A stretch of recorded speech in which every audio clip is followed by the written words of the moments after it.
Welcome to the official podcast of the Ogden Surgical Medical Society. Since 1946, the Ogden Surgical Medical Society has been educating our medical community. In this podcast, we bring you the voices of medical experts in your community and from around the world. Please note that the opinions and ideas shared on this podcast are those of the speakers and not the opinions of the Ogden Surgical Medical Society or its board. While medical topics will be discussed, it should not be taken as strict medical advice, and individual clinical judgment is warranted in applying information to patient care. It is the responsibility of the listener to judge for themselves the applicability of the information discussed with regards to their medical practice.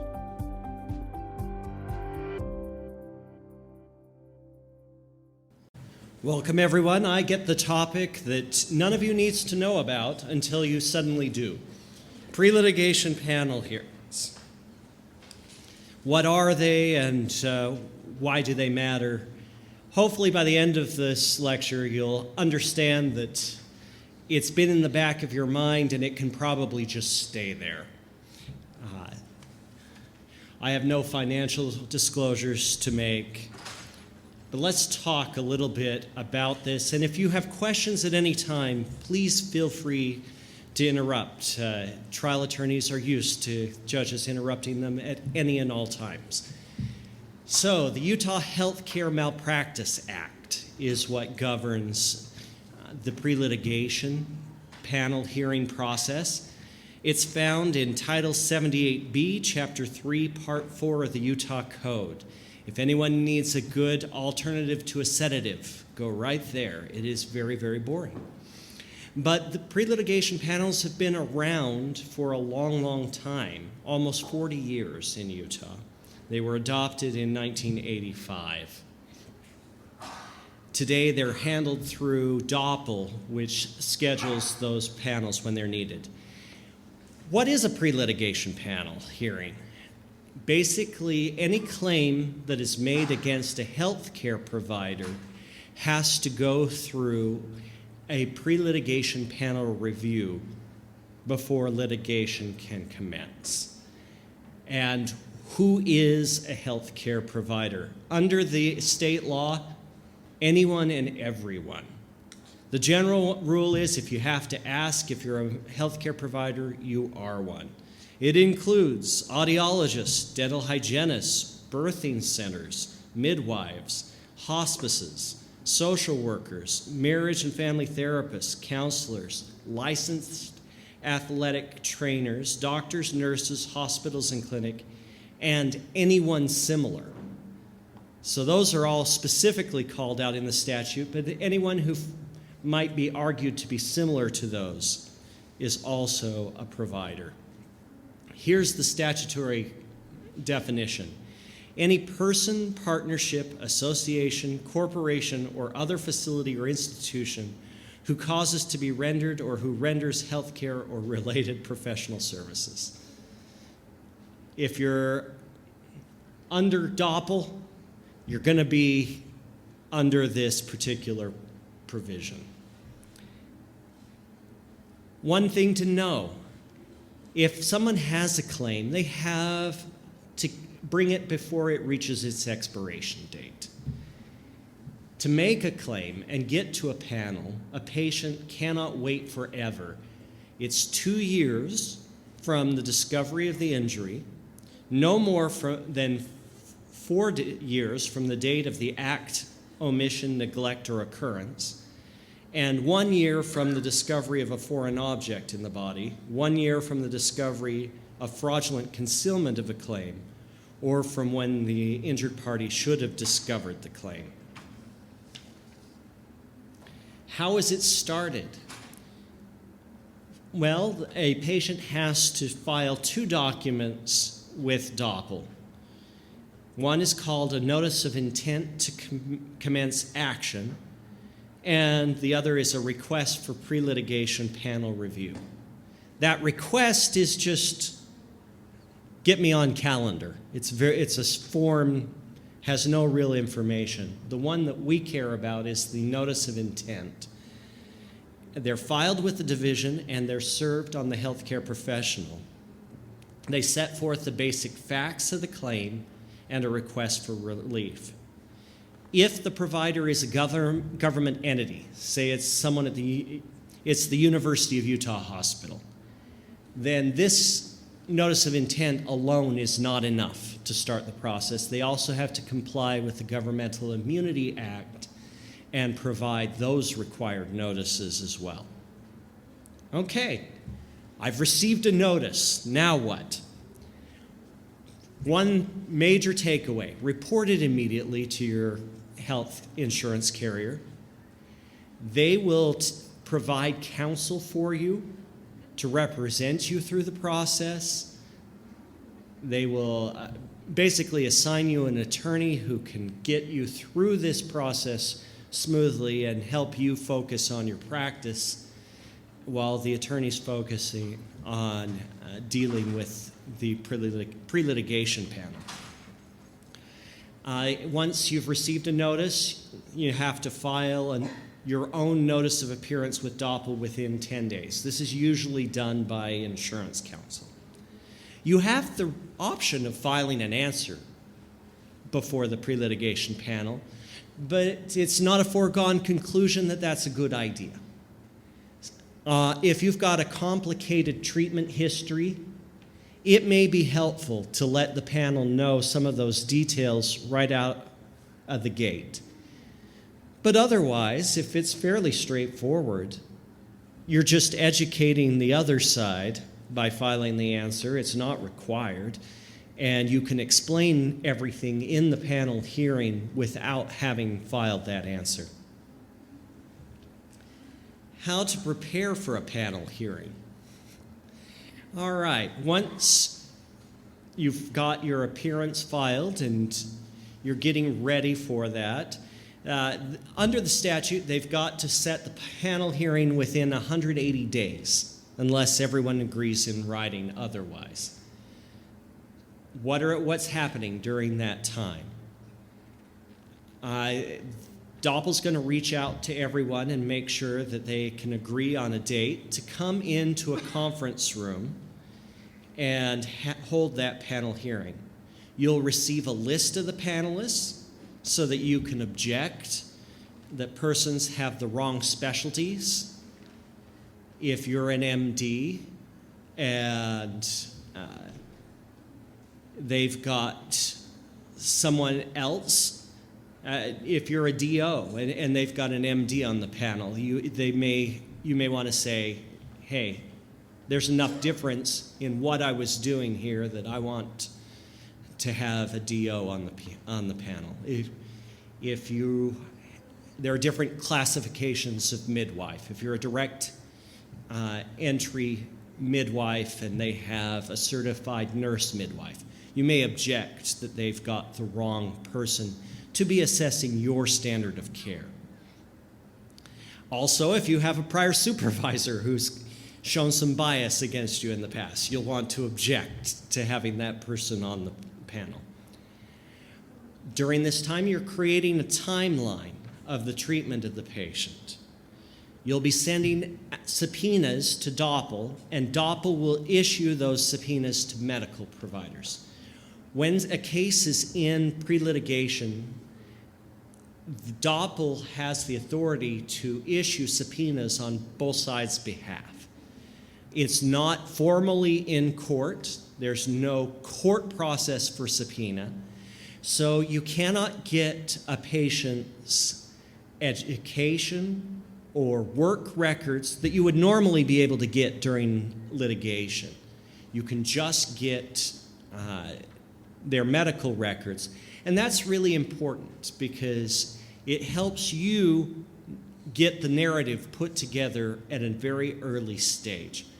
You'll know all of the treatment that they've received from other providers, all the things they didn't tell you at a very early stage. This is probably the number one benefit to healthcare professionals, is the chance to get to know the full treatment history across healthcare systems, across state lines, for this patient at a very early stage. It's also a chance for you to reach out to other members of your profession and to line up an expert who can testify on your behalf that you have, in fact, complied with the standard of care. Sometimes your area of practice may be very specialized, and there isn't anyone in the state that is willing and able to testify on your behalf. And that this gives you time to look to Colorado, to Montana, other states that are within easy traveling distance that may have an expert in your specialty. Does the panel hearing even matter? Here's the truth. The pre-litigation panel does not make or break any case. It is informal. It is non-binding. It is confidential and closed to the public. It's inadmissible and closed to discovery in subsequent litigation. Dentists, I don't know who their lobbyists are, but they are immune from pre-litigation panels. They're governed by the rest of the Healthcare Malpractice Act, but dentists do not have to go through pre-litigation panels. There's a special exception written in for them in the law, though their practices may have to go before the panel. If all parties agree, you can waive the pre-litigation panel hearing. And the parties may have a mandatory arbitration agreement, and nobody's going to litigation. They're going to go to arbitration, and that kind of renders all of this moot. So if it doesn't bind and it doesn't ultimately decide the issue, then why do it? Well, here's why. The panels do end up resolving a number of cases. The percentage is not high, but if you can avoid going to a court case, that is a big benefit. The panel gives claimants a taste of litigation. Claimants also get to hear more than just the biased view of their own attorney. So a patient has a beef with a medical provider, goes, I'm going to call an attorney. The attorney wants to hire them and says, oh yeah, we've handled cases like this. We think you ought to bring it. Pre-litigation panels allow us to give the bad news to that patient that what their lawyer told them about the strength of their case is probably not accurate. So that's a major benefit from the get-go. Panels also allow providers to gather information on claimants and on their own risk at a very early stage, using that subpoena process through DOPL. This tends to make the litigation discovery faster and cheaper than it would have been without the panel process. People go in with a full set of medical records into litigation, and so you get rid of some of those claims that were based on partial information because both sides have the full medical picture of what was going on. You can get a sense of what others think about your position early on. And it manages the expectations of the parties.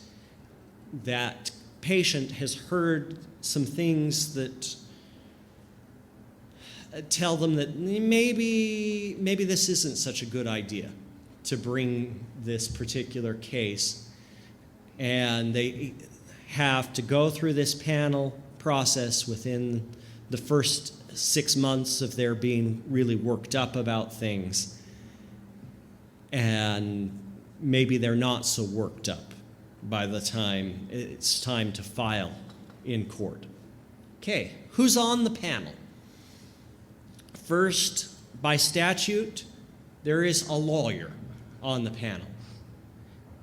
And that is a lawyer who's completed division training, and that lawyer will represent viewpoints of a judge and will give a kind of a sense of how much of this argument that you're bringing forward, angry patient, really can get into court.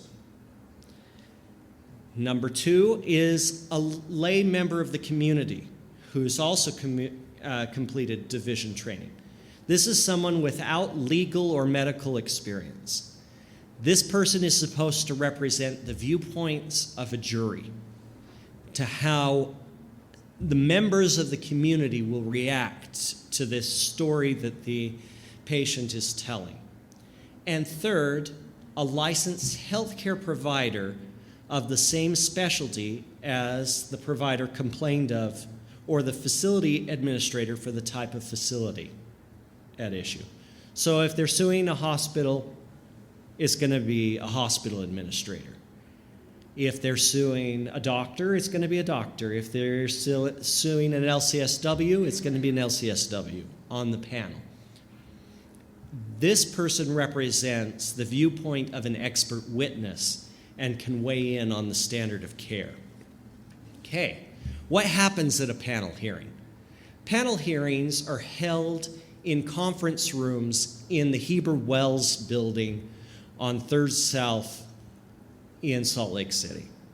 It's basically a round table, and it'll have the 3 panelists,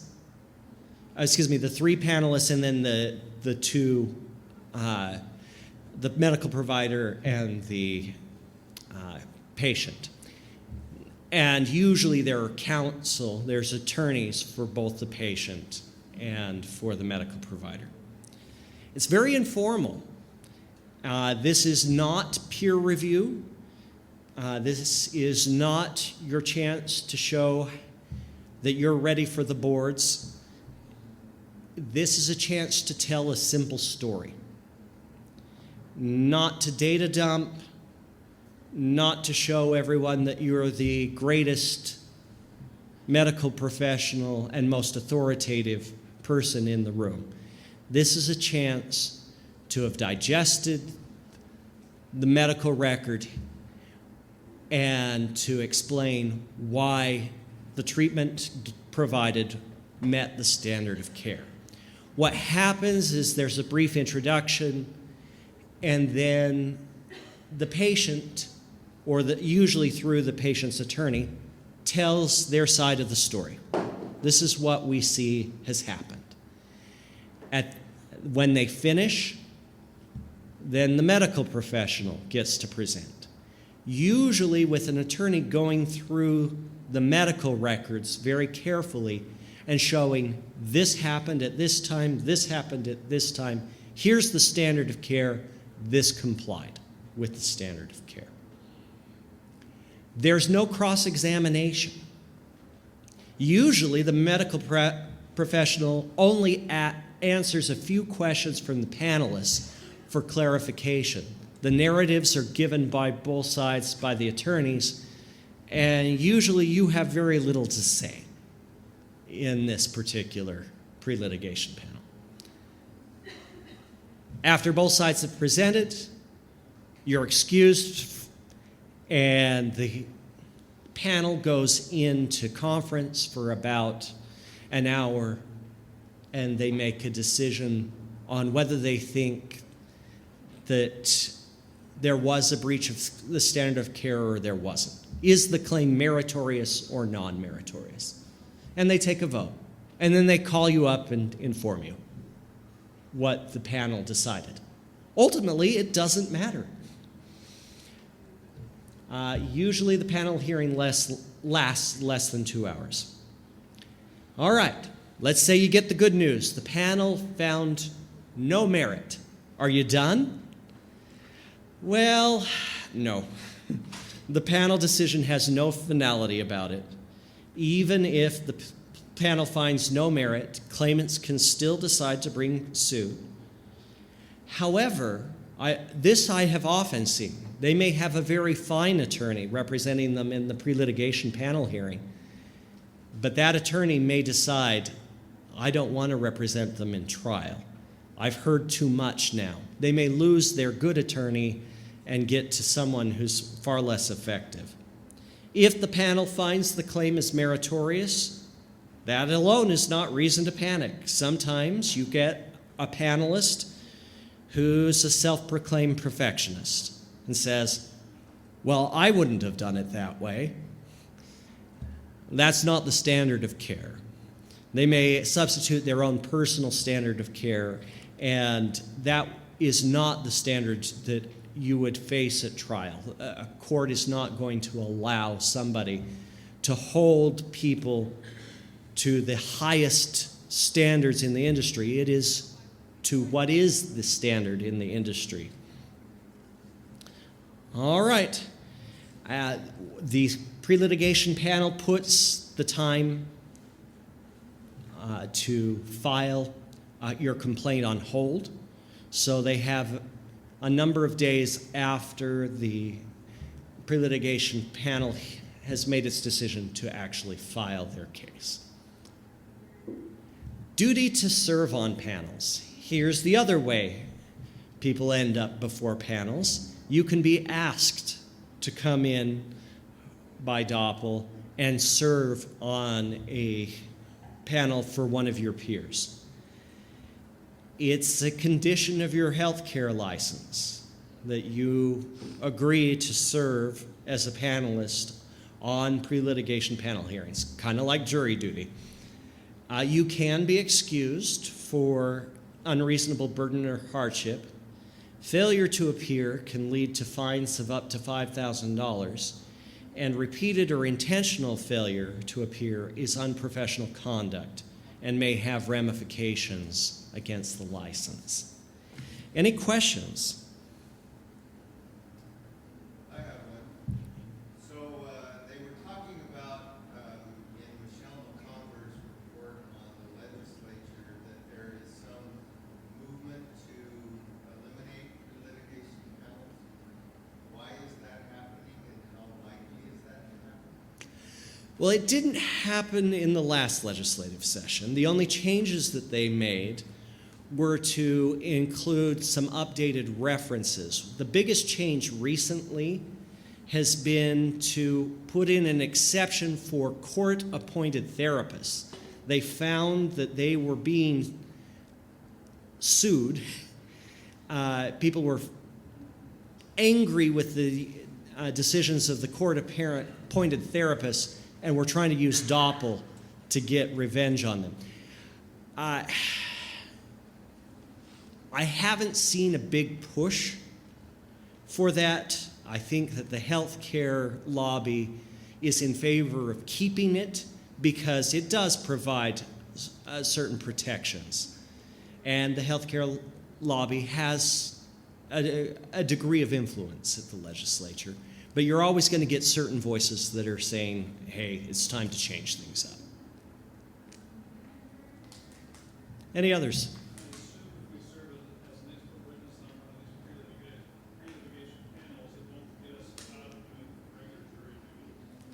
Unfortunately, no, though federal and state jury duty are tied.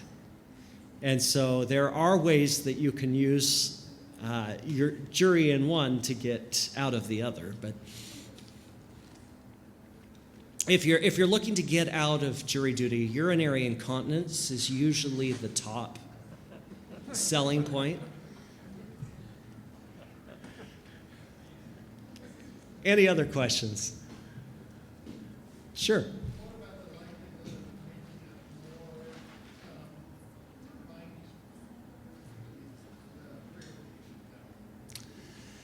That's an interesting question.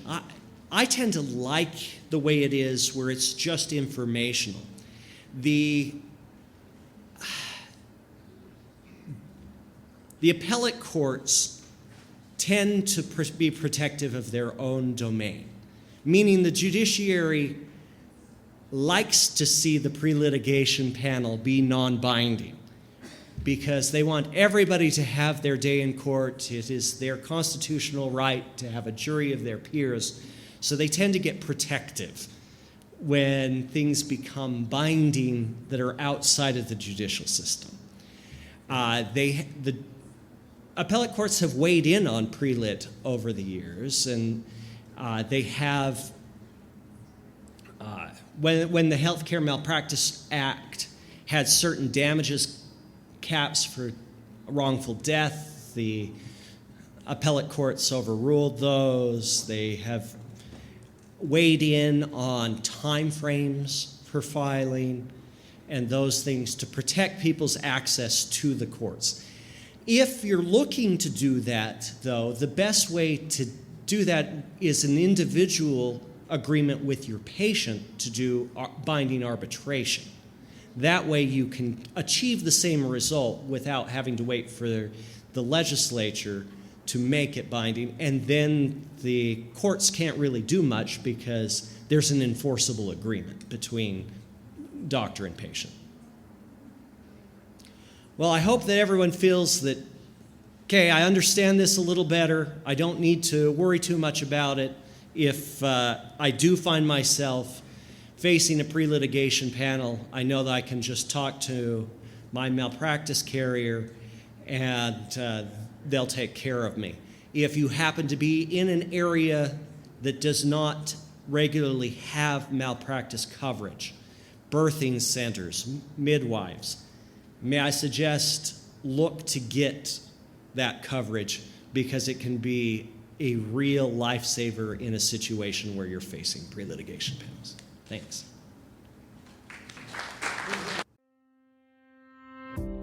Thank you for listening to our podcast. This episode was produced by Clark Matson, Teresa Pasquedra, and the board of the Ogden Surgical Medical Society. Our executive director is Teresa Pasquedra. Editing and sound design were provided by Eli Whittier with the support of the members of the Ogden Surgical Medical Society. Thanks again for joining us, and we'll see you next time.